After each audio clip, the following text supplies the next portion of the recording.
Great. We are now being live streamed on YouTube, so if you'd like to begin, you're more than welcome to.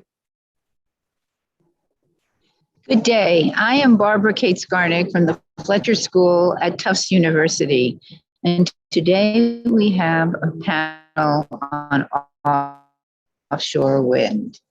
But what we're going to do in our discussion of offshore wind is broaden the conversation to include both the opportunities and the implications and how it will affect us in various ways. First of all, offshore wind is critical for us to meet our climate change goals. And this is very, very important for us because we have a goal of 30 gigawatts by 2030. The question is this possible? Beyond that, deployment will require many states, and we will really focus on the local aspects of offshore wind in this group, will require innovation. It will require policy. It will require universities to institute technologies. And that's what we're going to discuss today with our panel. We have Mika van der Wassen from the Fletcher School, who is a veteran of many COPs, and she will provide us with an overview of why this COP is different in terms of renewable energy. Peter Rothstein of the Northeast Clean Energy Council will describe to us concepts of local development and innovation. We have Mayor Joe Curtatone, who is such an expert on implications of the community, all of this, how they engage, how they involve in the process. And finally, Martha Broad of MIT will talk about technology and also in her role as being a leader at the Clean Energy and Empowerment, C3E. She may also talk to us about engaging women in clean energy. So I am going to start the discussion turning to Mika and ask her to talk about this COP and in the context of where we've been in the past and how the opportunities, particularly for renewables and offshore wind, are different at this time. Mika, I turn it over to you. Great. Thank you, Bobby, and good day to everyone. So the COP in general focuses on the global climate emergency that we are in at the moment, generally with nation state representatives engaging in discussion and negotiations on behalf of their country needs and interests. And that's what it's been like for many, many years since the start. Over the years, however, the role of subnational entities at the COP has increased tremendously. And with an increasing amount of official and unofficial side events, meetings, even protests, all kinds of activities. So it's really grown in many ways.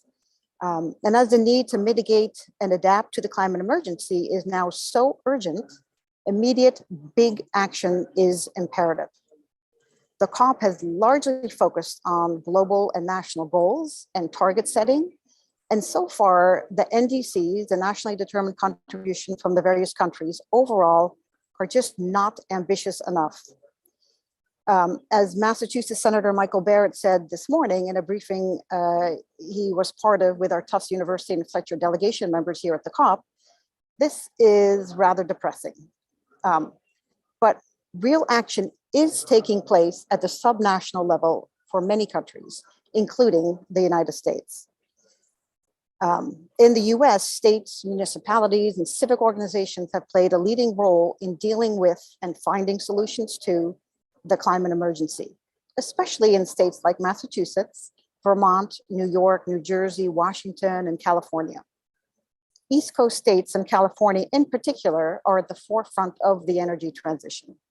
This is, as we say in the United States, where the rubber hits the road. This is where the implementation of the Paris Agreement is taking place and progress is being made to help resolve the climate emergency. As Bobby mentioned in our session today, we are talking about the New York and New England region, where we have a great opportunity for offshore wind. The conditions are right. This development could also have major implications for other parts of the US, like the Gulf Coast and the West Coast. To quote President Obama in his speech at the COP this past Monday, In the US alone, more than 3 million people now work in clean energy related jobs. That is more than the number of people currently employed by the entire fossil fuel industry. So this is a trend we are looking to continue and scale up on a big, big level. Low and no carbon development, like offshore wind, is how states and the subnational arena is a critical part of meeting the US commitment, but beyond that, to resolving our global climate crisis. And as what is sometimes a criticism of the COP, that it's very focused on energy, this is where a lot of the action is currently happening, particularly with renewable energy. So with that sort of as a context, please, I welcome the other panelists to tell more specifics about the offshore wind. Thank you.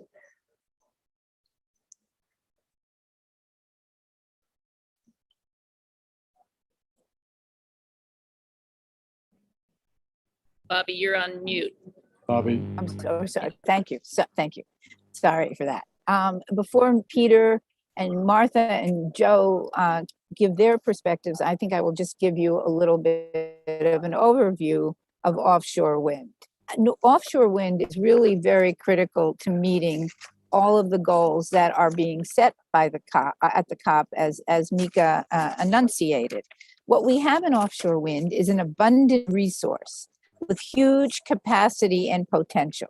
We now have a very good process in place, led by the federal government, by the Bureau of Offshore Energy Management, which has a leasing process that the developers of the projects undertake before the projects get ready states. The other is happening is that our demand for electrification, as we turn to a more electricity-driven energy world, offshore wind can provide a lot of that opportunity as well. And offshore wind can also replace, to some extent, but not completely, the retirements of plants that are happening in the region. So we have a great opportunity for offshore wind. We have to think of offshore wind development as generators, and involved with the generators are suppliers, financial interests, and of course, technologies. We also have to think of the development of the offshore and onshore grid infrastructure. So offshore wind is a great infrastructure opportunity for us as well. We need data. And one of the reasons we need data is to help all of the interests that are impacted and affected by offshore wind, siting, permitting, fishing, many of the things that we're going to talk about. Data is necessary to move forward. And finally, pricing. The price of offshore wind is falling, but we know that it's still an expensive resource. And when we add transmission and infrastructure, we can expect that this will be an very expensive transition. Not that we don't want this transition, but just we have to be realistic. When we turn to the states are really involved and play a major role in the procurement process. New York, Massachusetts have slightly different models for procuring offshore wind, but in the end, it comes into the market and gets sent to the customer, and the ratepayer or the customer will have to pay for this.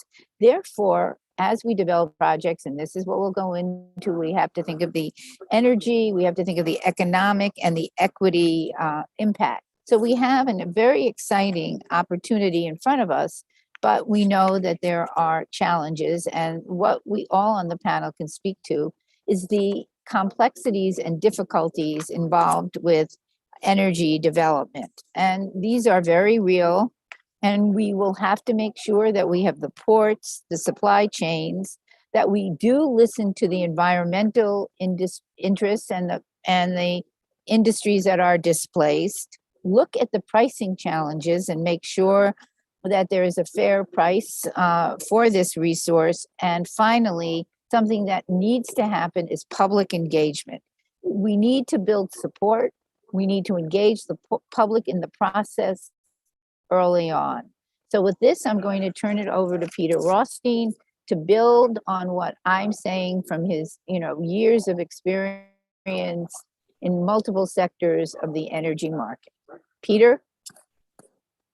Thank you, Bobby, and it's a pleasure to be part of this conversation on such important and timely topics.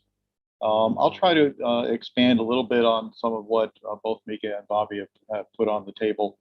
I think the place to start is really thinking about the whole process of developing offshore wind is really about creating a series of projects, and even more so creating a market of a type of resource that can compete to become a key part of our green electricity system, but also to set some of the standards for pricing, for competition, for interconnection, for regulatory oversight, for the environmental studies that need to deal with siting and impacts of these projects on the environment. And as Bobby said, engagement of key parts of the public, whether that's the communities, whether it's the fishing industry, whether it's indigenous peoples who have right to who have land in areas that have potential for impact. All of that needs to be considered in the planning for these projects. The way that this process has started is that the individual states have all been considering legislation, and in the case of Massachusetts, Rhode Island, Connecticut, New York, New Jersey, they have all passed legislation, which is to create a competitive solicitation, a competitive procurement process, so that the different developers who've acquired leases in the federal waters that adjoin the different states have the rights to propose development and to build projects that get permitted on those tracts in the ocean. But before they actually can construct their project, they all need to have power purchase agreements to sell the production, the generation and power from those sites into the grid. And the legislation that has been passed in the states has been directing the utilities who need to buy that power to be part of that competitive solicitation process. Now, in some situations, the utilities are on the committee that is considering proposals, the competitive proposals. In other states, they're not part of that process because some of them are also joint venture partners on the individual projects. So there's a lot of detail to be sorted out there. But the core thing to realize is that this is really creating. We've now gone through multiple solicitations across a number of these states, and there's something like 10 gigawatts of projects that have power purchase agreements, but these are still in the process of being able to be implemented because of the permitting process and of course the construction, which on a couple of these projects is scheduled to start in the coming year. But that's really where we are. We're in a process that I think Bobby mentioned. Actually, both the United Kingdom and the Northeast US both have 30 gigawatt 2030 goals. The difference is that the UK has already built the first 10 gigawatts. The US is seeing if it can catch up in the next decade or so. And that's really what the challenge and the opportunity is all about. So I'll come back and to go to maybe more depth, but Bobby, should we turn it over to someone else to fill in a bit more of the overview? Yes, we're going to turn it over to Mayor Joe Curtatone, who eventually will be taking over your mantle at NECEC. And he really has had so much experience in economic development, in the building up of Somerville, and talking about equity, community involvement. And I think that this is a really critical piece, because what we have seen in many projects, community opposition can kill a project. We saw this with Cape Wind. We see this in many times, and we can't afford to let that happen in offshore wind. It is too much and too important a resource. So I turn it over to the mayor to help guide us through some of the important things that we need to do as a public process, as private developers, so that we achieve our goals. Mayor? Thanks, Bobby, and thank you all for joining. It's great to be part of this panel, and I hope to at least add some context on the perspective and lens I bring. First, being here at COP has been productive, it's been inspiring, it's been alarming. and sensing from others who attended other COP conferences, there's a urgent optimism and the need to be more deliberate and deliver impact. As a city leader, and I'm here on my time, but as an incoming NECEZ president, but as a city leader and mayor for 18 years, I would tell you in my experience as we developed our own climate action plans and along with municipal leaders from around the region and seen others around the country, there's a major gap and disconnect between the cities and city regions in our country to accomplishing our climate goals. And that's important because it speaks to the inequity in how we've approached many economic booms and the one that's before us now and how it relates to offshore wind. As cities lead, the saying goes, nations follow.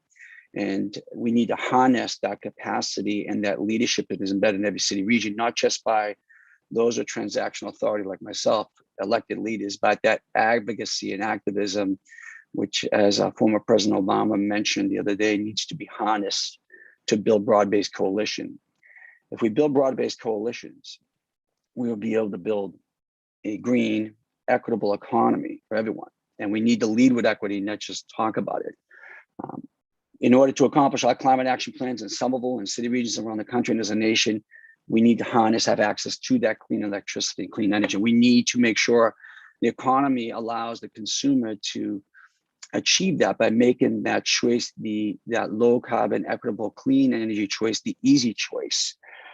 We need to make it predictable and clear, obviously for those who are investing, want to develop those industries, but to all stakeholders and allies in the communities.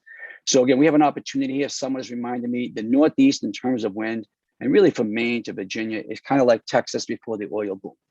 And we have this opportunity as a major driver of a new green, equitable economy to create jobs. There are huge demands for jobs on the innovation side, the implementation, electricians, which we don't have enough, to leverage and partner with labor.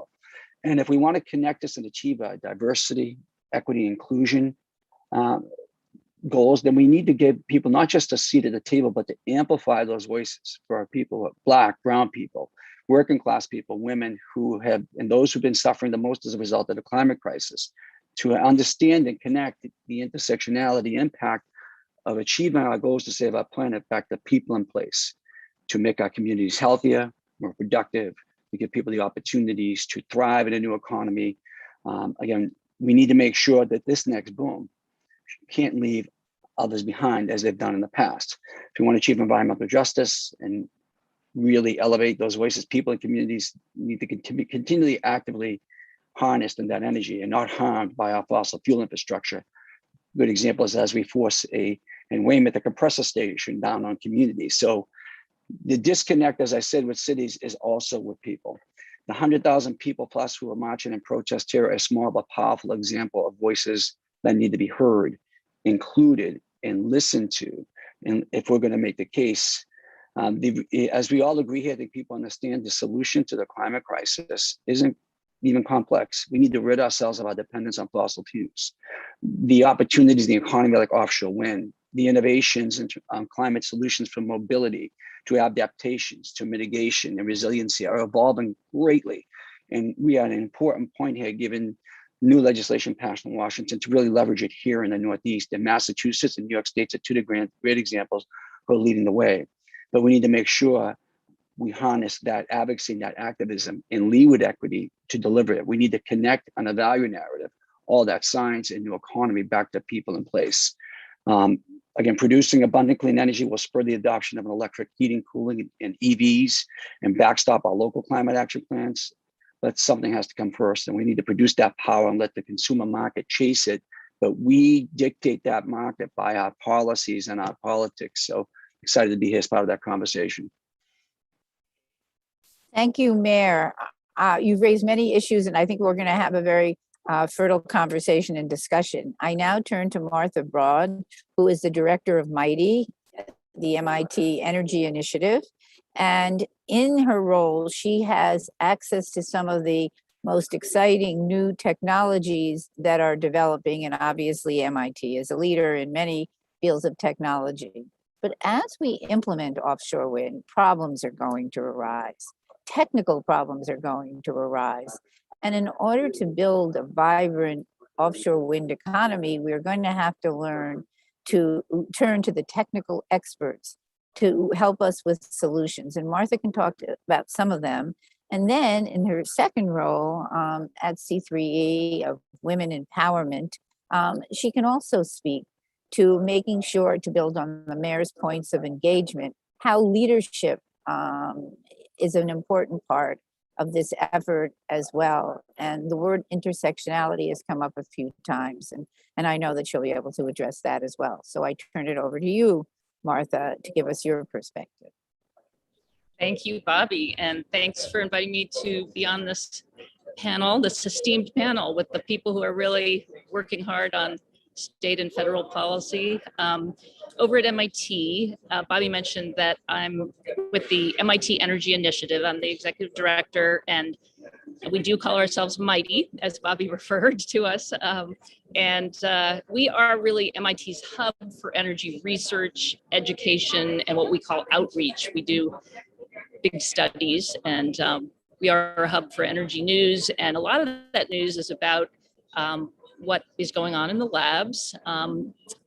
Through Mighty, which is now 13 years old, there's been $860 million that has come in from multiple types of partners, all sectors. So anyway, it's not just for research, but a big portion of that is, and I want to highlight for you today a few projects that are really looking ahead to the future. The work that goes on at MIT is in part policy, but these are technical engineering projects that I think that this audience will find interesting, and looking forward to seeing some of this implemented as we scale offshore wind.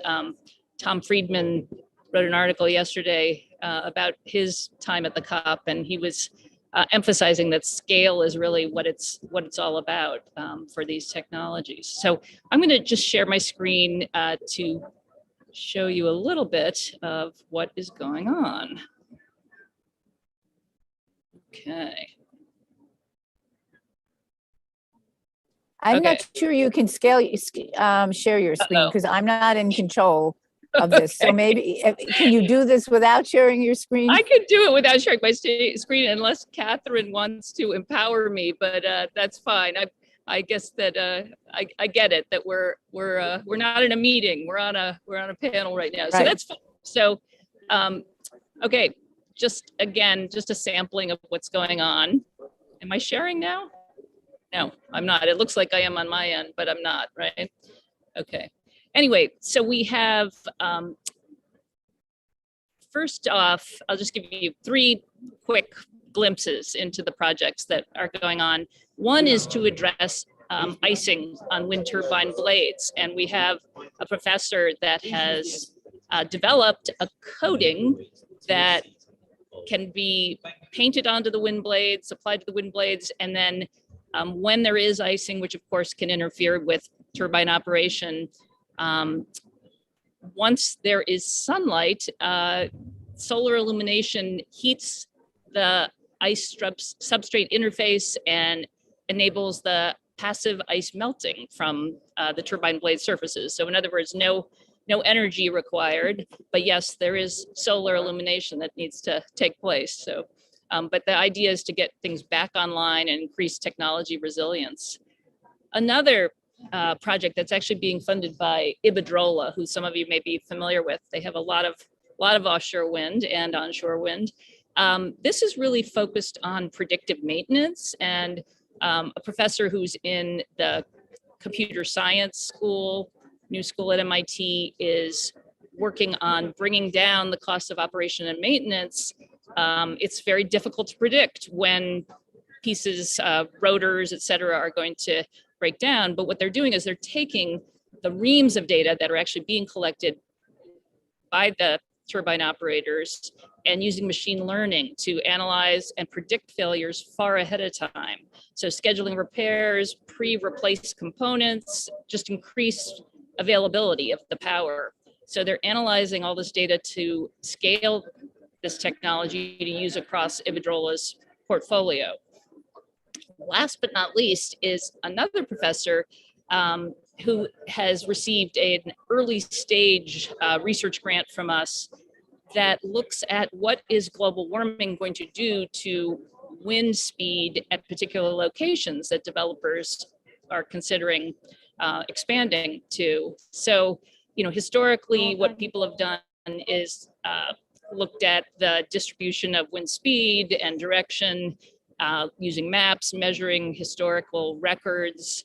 However, those records really can't reliably predict future conditions due to climate change and the increase in the globally average surface temperature. And yes, we hope to limit that, but there will be, as we all know, impacts. So he is working on revising current methods by including uncertainty in the form of climate change induced large scale wind pattern variation. So again, a big data analysis and work going on there. So that is just, again, a quick look at the future looking research that's going on to, once we get things rolling in New England, we're going to be able to expand all over the globe.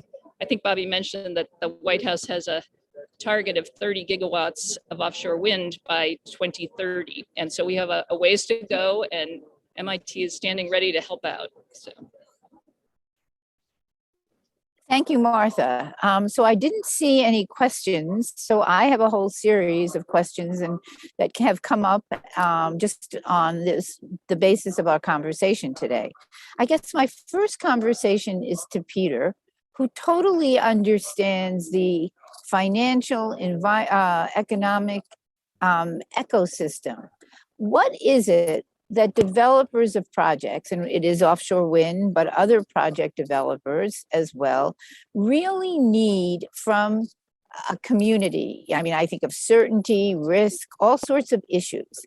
So as a developer of offshore wind, and again, many trade-offs, what should we be thinking about to create a good ecosystem for the supply chain and all of the benefits that we hope to achieve?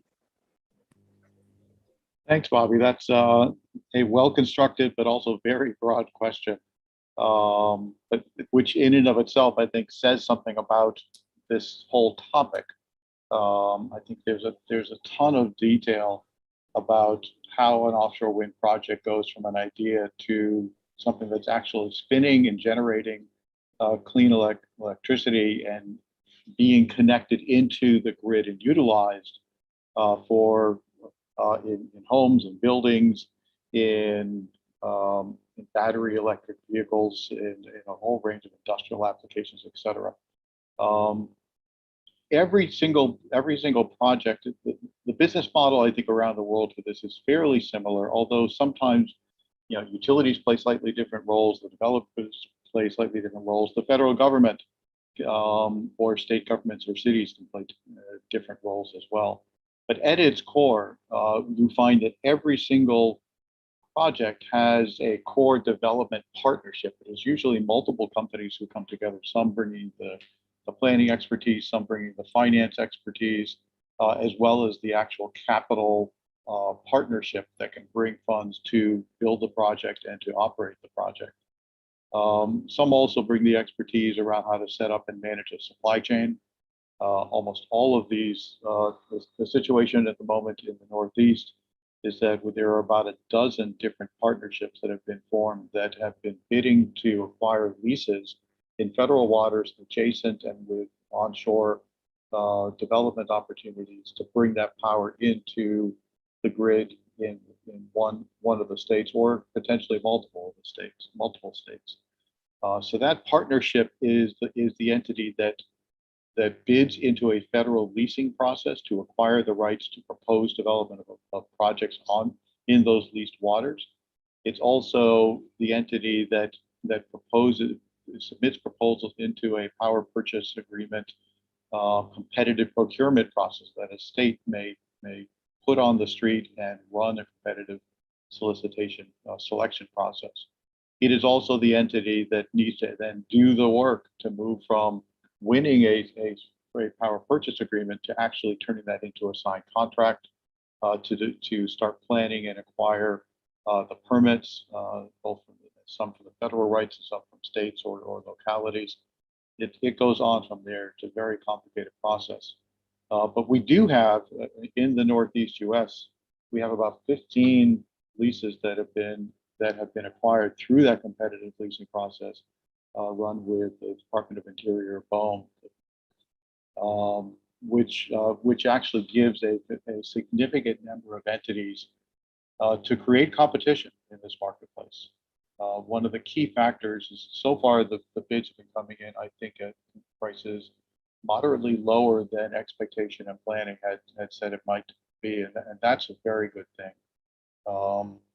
I think there's going to be, these are big projects, these are billion-dollar efforts to build, and yet the electricity that they will be producing has potential to be very cost effective. But we still need to get the first full-size one beyond the Block Island project in Rhode Island, which is a great demonstration scale, but small size by comparison. We need to get the first of these larger projects up and running over the next couple of years, and that's likely to be the Vineyard Wind project, providing power into Massachusetts and Rhode Island.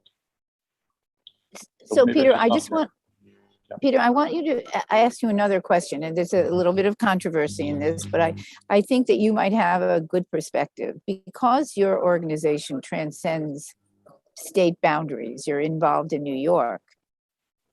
There's almost a competition sometimes among and between the states for the jobs and the suppliers. What role can your organization play? And then this is one further for Joe, to make sure that the benefits flow to all the states, that and at the same time, states feel that they're empowered in terms of jobs and that this is a really good thing for the whole Northeast, not just for a parochial state interest. So again, another broad question, and then I would turn it over to Joe as well and move into some of his issues of community, which relates very much to what you will say. So at its core, I think I described a little bit of the process of the states organizing these competitive procurements. When a state puts a solicitation, a competitive procurement notice out on the streets and says, we're going to run a competition, here's going to be, these are the guidelines, these are the dates when a partnership needs to submit their proposal for what they will build, how much power from offshore wind will come in, but all the other components of that, meaning the economic investment in jobs, that would be part of the siting, the permitting process, the construction, the operations, the maintenance, services.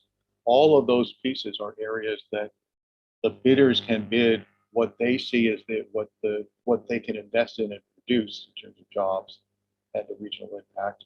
And that's something that they do by taking that time when they first start to set up shop in the states. They talk to the states. They understand where the states are looking to assemble their port facilities, their servicing facilities, their manufacturing facilities. They're looking at those companies who are going to develop those proposals are looking at the sites where they can propose to utilize those resources and to create the jobs, either as direct jobs of the developers or jobs of their supply chain providers. That is part of the proposal and project planning process, and is part of the negotiating process between the developers and the power and the states to kick off those projects.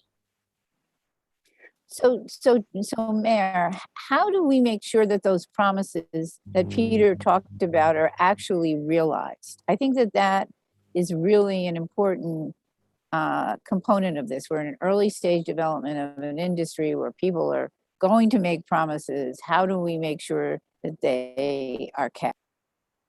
Well, in short and directly, and thank you. And I love the conversation about regionalism. I'm a regionalist, and I've seen the failure of that in Massachusetts, where we love that parochial provincial makeup of these individual communities, but we're not going to achieve what we need to achieve to meet our climate action goals in every city in these states in the Northeast, and every state, unless the region moves together on climate action, because the opportunities will benefit us all, but we have failed as governments, as leaders, as innovators, as a society to make the case, connecting those benefits, as you mentioned, back to people in place.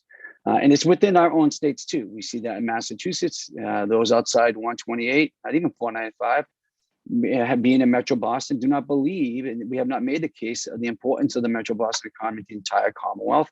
And I've heard that from New York leaders as well. When you get above Westchester, those in the Mohawk, Genesee Valley, and so forth, those gateway, Rust Belt communities, we have not made that case. And in the states as well, we need to do that. So there are a couple of things here. And when we do that, when we connect plans to build an economy, and I've seen this locally, as we talk about some of those greatest boom we've seen in different industries, the largest, I think, per capita, if you look in any city around the country, we tied that back to community goals and an oriented goal of making our community an exceptional place to live, to work, to raise a family, to grow old in. And that's connected back to place and people. That's that social compact. On planet, we people, we have to be aligned to save our planet, but as we build a new economy, that we aspire to be green and equitable. Equity means those who are not in an industry like me. I am now another white male in an organization that's predominantly white men, in an industry that's almost all men, and and we need to act with action explicitly, not just words. We need to engage labor. We need to engage organizations, as Peter's message, brown in the green space and climate justice jobs around the spectrum. And we need to engage voices of other organizations that are fighting to protect our environment. When infrastructure is permitted to be cited or sought to be permanently cited somewhere, that those voices are heard. When we don't do that, we lose the value opportunity to create that value narrative and have a broad-based coalition that we must form, as President Obama mentioned. That's the only way we're going to do it, or else we're going to be fighting project by project. And we don't do that, then we take away the predictability, transparency, and clarity that investors, innovators need to launch in this new economy. I will say that, that as a local mayor, I will give a perspective that streamlining the permitting is going to be necessary, not just for offshore wind, offshore renewable, but the average person doesn't know the impact of what that will be back to themselves, back to people, back to place in their lives. Much like they don't know the impact of the failure of the transmission line. The referendum came out against it in Maine means to Massachusetts, but as a whole, and because we've also failed. Well, actually, it's also showing we have a lot more work that we have failed to make that case on the broader scale.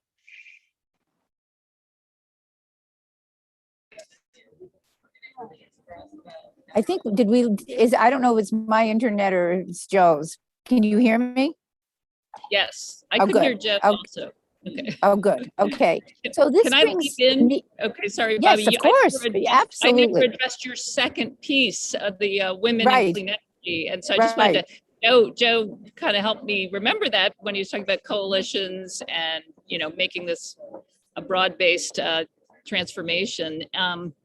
So MIT, along with Stanford and Texas A&M, works with the U.S. Department of Energy on the C3E initiative. And actually, my colleague Barbara Kate Skarnik, is also on the board with me and about 38 other great women. And what we're focused on is actually helping retain women in the energy sector, and particularly clean energy. So we focus on women who've been out in the field 10 years or so and award 8 awards every year. And they're amazing people. But what we've done over a decade is we've really built a network of women helping women. And so I just say to anyone who's interested, c3e.org, we're all, these universities and these women who come from very different professions have gotten together to really bring this along. And again, we just celebrated our 10th year and gave out the awards last week.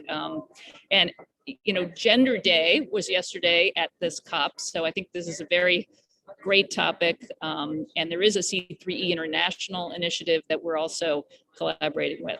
So that's the C3E story. So Joe, we're happy to help. I just joined. I just followed you. Excuse me. That's good. Yes, men are absolutely welcome. Yes. Okay. Right. Now, this is a question from Mika, because again, it builds on something that Joe said. You're a veteran, Mika, of many COPs. And one of the things that has struck me at my first COP is that there are people on the outside and there are people on the inside. And some of the people on the outside probably have come on the inside. But there are a lot of people out there. We just had a big demonstration on Saturday. Can you sort of address this issue of inside and outside? Because I think that, again, another broad, big issue, it speaks to a lot of this energy development piece. We're becoming more aware of this demarcation. But, you know, just from your experience at the COP, are things changing? Do you feel that, you know, there are other changes that could be made? So I'm not sure if you're referring to inside versus outside, meaning, so there's two big zones generally at the COP, although it's not always like this. Every year is a bit different. So there's a blue zone, and the only way to get in is if you have a badge, either as a party member, a delegate from a country, or you are from the press, or you are from a non-governmental organization. And so I believe all of us here on this panel belong to that third group. We have observer status. And more over the years, non-governmental parties are coming to the COP and participating not directly in those negotiations that the country delegates partake in, but often the observers are people that might inform some of the negotiators. We've worked with them offline before the COP, providing research, providing insights, opinions, what have you. And more non-governmental parties are coming, whether from private sector, from civil society groups, and they are playing a larger role. And the big part that's changing here is that it's no longer just about the countries making agreements or global goals or national targets, but it's very much other deals that are taking place at a whole different level. Voluntary agreements taking place amongst private sector groups, large corporations, making a stand on low carbon or net zero development technologies, etc. It's NGOs coming together to have pacts to help certain other people. It's mayors. There's a lot of mayors here from the United States, and I think many other countries as well, that come together. And this is a place where they can meet and share information about what's working in their cities and what's not, how to work together on some of their municipality actions and policies and regulations. Governors come here. So it's a whole other aspect of the COP that is becoming more prominent and playing a larger role in terms of these sub-agreements that are happening. And that's, as I was saying before, that's where we are now having much more impact. That's where the implementation of a lot of the things that we talk about is actually happening. When you can talk at a very high level and setting all those goals of how much you're going to reduce emissions, but in the end, it's all about, well, what's actually going to happen on the ground, which is what we were trying to talk about here, talking about offshore wind development. It's a very real development having real impacts that will lower emissions over time. And we need much more of that, the actual action. So they're all important, but more and more, I think people are starting to see that we can't just wait for federal level governments to make that happen, and that we just need to take action and do it ourselves in any way that we can, whatever level that you operate at. So I hope that answers your question. Thank you, Mika. We actually have a question, and the question is this. I think it ended up going to Joe, but Peter might want to also add his voice here. With 10 gigawatts in the pipeline, have supply chains started forming, as well as the training of workforce, in anticipation of the massive scale up that is about to occur? What can be done at the city and state levels to drive this type of support? Should I jump in on it for a sec, Joe, and then Sure. we'll piggyback? Sure, and I'll add to Yes. it, sure. Yeah. Sure. So these the supply chains have started to form. And when you think about the process that's been underway now for several years, you've seen three types of organizations coming together to develop the supply chains and the supply chain relationships. This starts with the developers, those organizations who have the leases to develop sites and have been proposing and winning the bids for PPA in a competitive procurement. Because by winning the bid, that means they have the rights to actually start spending money on a project, and which will take them to the construction phase once they get all their permits done. So what you've seen is those companies who've won the competitive solicitations have started doing outreach to look for their prime contractors. Those would be prime contractors in manufacturing, prime contractors in port development, prime contractors in technology or in undersea engineering and surveying, siting, all of these different areas. They will select a major prime contractor, and then there's the additional contractors who become component providers to those prime contractors. So if you want to know who those are, you have to talk to the prime contractors and to the developers to understand how they're putting together their project specific supply chain. That's one of the key factors. Also, the states are supporting this process. Both the Massachusetts Clean Energy Center and NYSERDA in New York have done convenings of potential or partners to be in the supply chain. And then we've seen trips of companies from other locations like the UK or the South, where there's companies who are part of the offshore industry, which may be more oil and gas focused down there, but who provide the kind of engineering and offshore services. And they also want to look at opportunities to expand their toehold to provide services along the eastern seaboard. So all of those things are taking place. And then that goes to the question about how to work with cities and towns, where some of that infrastructure, like the port facilities, the manufacturing facilities, the servicing facilities, that gets into the jobs on land that support the projects off land. And Joe, you might want to pick up on. Thank you. Yes, very helpful. Yeah, I'll be brief. Just to add one on.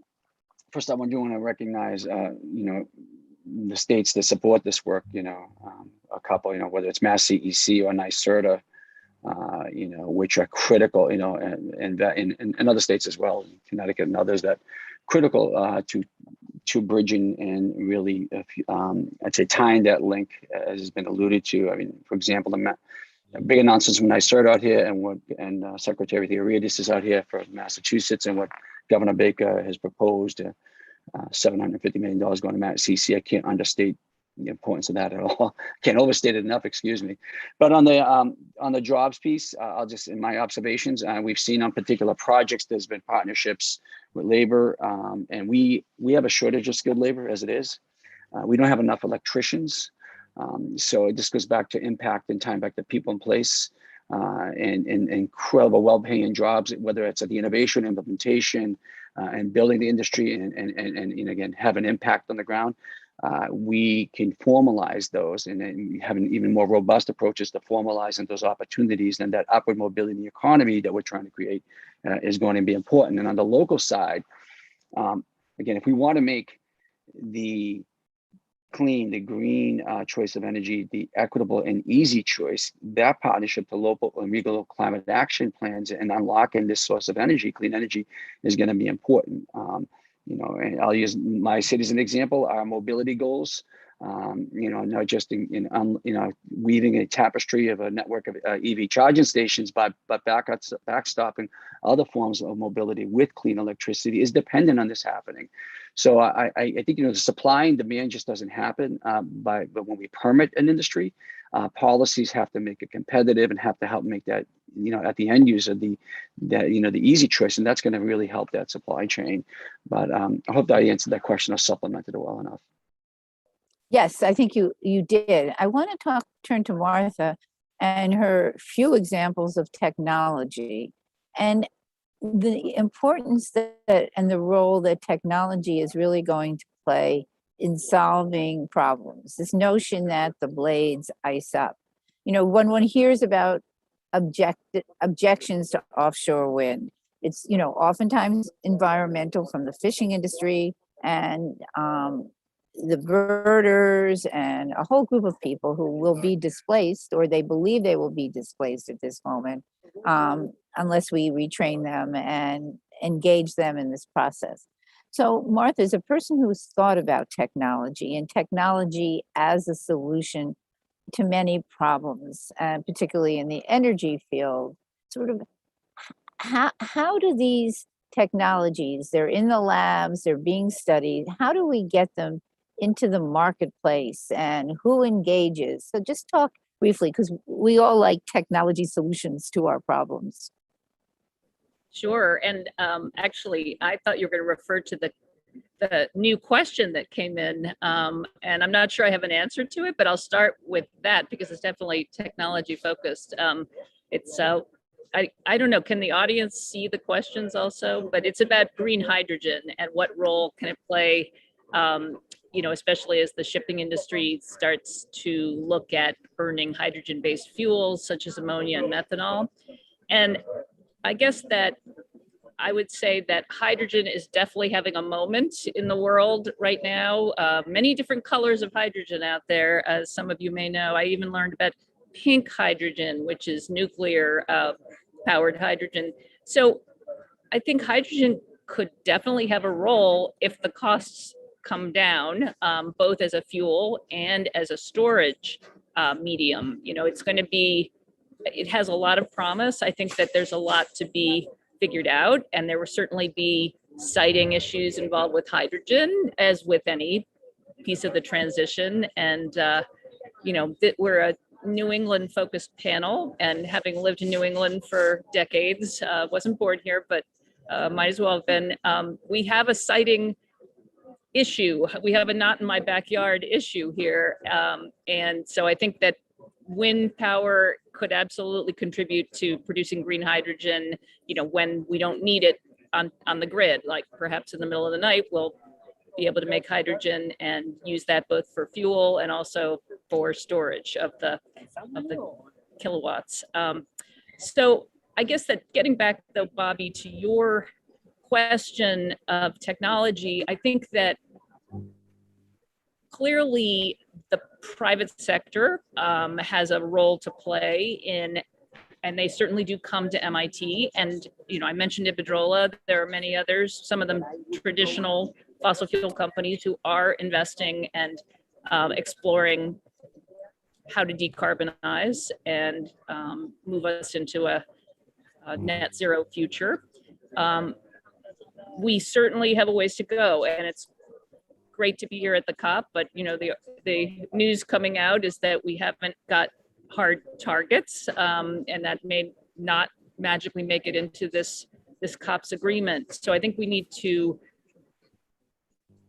invest both from the private sector, which has lots of capacity, and certainly the federal government. I think many of us are aware that there is a bill pending in Congress that will increase incentives both for research and also for consumers to purchase electric vehicles, et cetera. So I think that at the early stage, technologies need support. There's valleys of death for a technology to make it from the lab to the marketplace.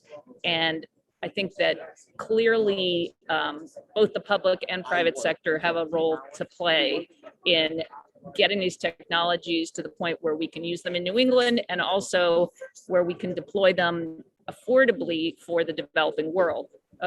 Somebody's here. Hi, Vivian. So I think this may be a moment to end, but we did get the question from Professor Weiss at the Fletcher School about hydrogen. And I want to just end with Peter. He said that he has a comment to play. And Joe, your hand is up as well. Do you have a question or point to make on as well? You're on mute.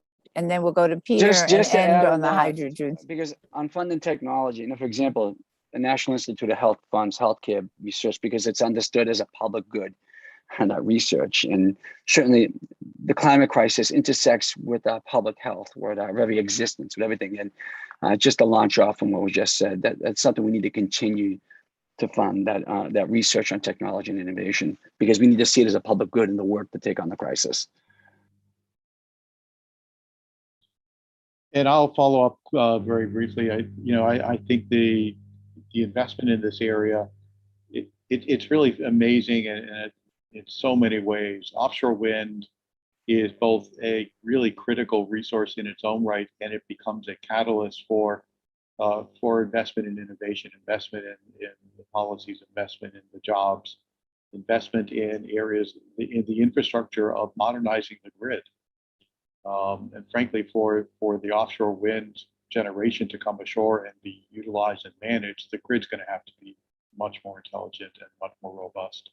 We're going to have to develop and be able to deploy long duration energy storage resources, which are going to be needed to be able to shift the quantities of offshore wind generation to the peak use for matching peak and load. There's a whole range of investments and innovative models for how to manage our energy system, and models for the resources that are really critical.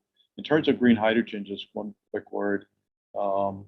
We've been seeing an increasing number of our member companies looking to experiment, to look to form demonstration partnerships around green hydrogen. And it's for the type of thing that Martha said, to be able to, when the wind is blowing, but the demand is lower, as in the middle of the night, you want to be able to capture that electricity in some kind of a storage medium.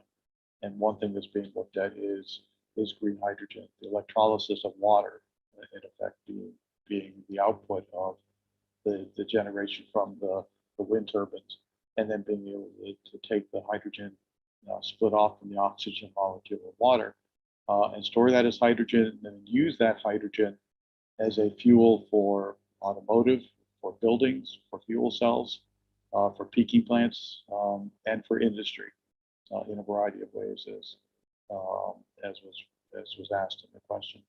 So I think it's a very timely resource, and the other thing that's really important to know is that the companies who are doing demonstration projects in the UK on exactly these types of applications, including companies like National Grid and Shell and Ørsted, they all have their North American headquarters in the US Northeast.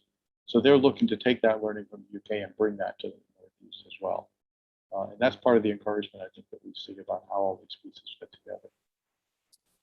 Well, I want to thank you, Peter. I want to thank the whole panel. I think that this has been an extraordinary conversation, offshore wind and beyond. And I thank you very much for all of your insights. And I hope we can reconvene ourselves in person and continue this very important discussion. So thank you very much. Bye-bye. Thank you all.